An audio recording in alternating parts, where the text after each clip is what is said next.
Bueno, principalmente les voy a hablar sobre la ansiedad. La ansiedad es un estado emocional no placentero que se acompaña de nerviosismo.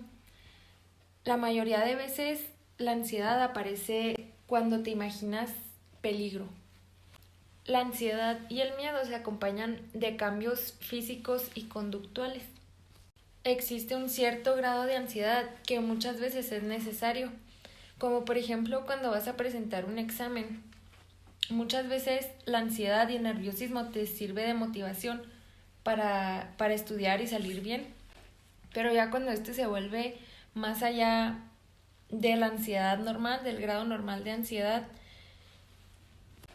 pero ya cuando este se vuelve más allá de la ansiedad normal, del grado normal de ansiedad, ya no es bueno y deja de considerarse una ansiedad adaptativa. Existen diferentes tipos de ansiedad. El primero es el trastorno de pánico. Bueno, en este tipo les dan ataques de pánico de extrema ansiedad, tienen una preocupación muy elevada y les dan muchas crisis. Cuando esta ansiedad pasa, a los pacientes les da mucho miedo, tienen mucho temor de que les vuelva a suceder algo así. El siguiente tipo se llama agorafobia. Aquí es cuando las personas tienen pánico a que les suceda algo en algún lugar. Generalmente las personas que tienen este tipo de ansiedad tratan de evitar ir a esos lugares donde sintieron ese miedo e impotencia. Otro tipo de ansiedad es la fobia social. Aquí es cuando tienes miedo a la aceptación de la demás gente y que vean a lo mejor lo negativo que tú puedes tener. Te da miedo que la sociedad te autovalore. La fobia específica es cuando le tienes miedo a algún lugar, a un animal, a los medios de transporte, a la sangre.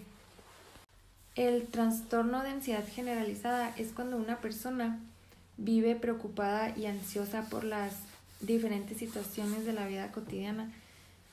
Mayormente está estresada y le resulta muy difícil controlar sus emociones y su estrés. La ansiedad por separación, como su nombre lo dice, es cuando una persona muy apegada a la familia o que vive en nuestro hogar se separa del núcleo familiar. Ahora les voy a hablar de las manifestaciones psicológicas y fisiológicas de la ansiedad.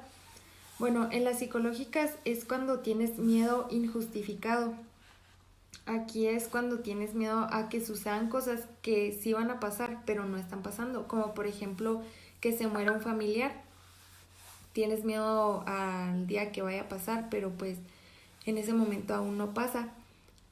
También tienen pensamientos negativos que cuando tienen este pensamiento negativo, ellos piensan que nada está bien y que un problema pues no tiene solución, que no se puede arreglar.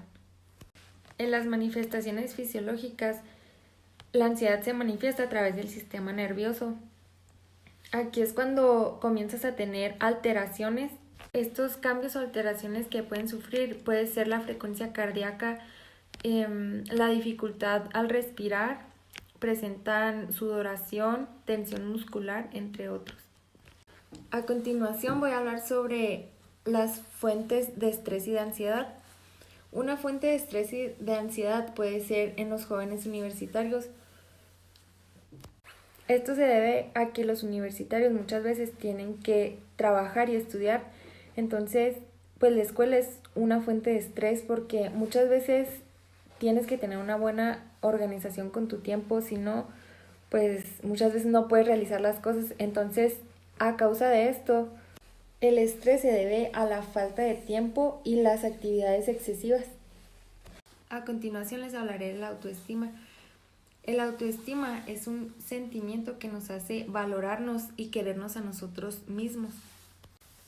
Existen 4 tipos de autoestima, que es el autoestima alto, el bajo, el estable y el inestable.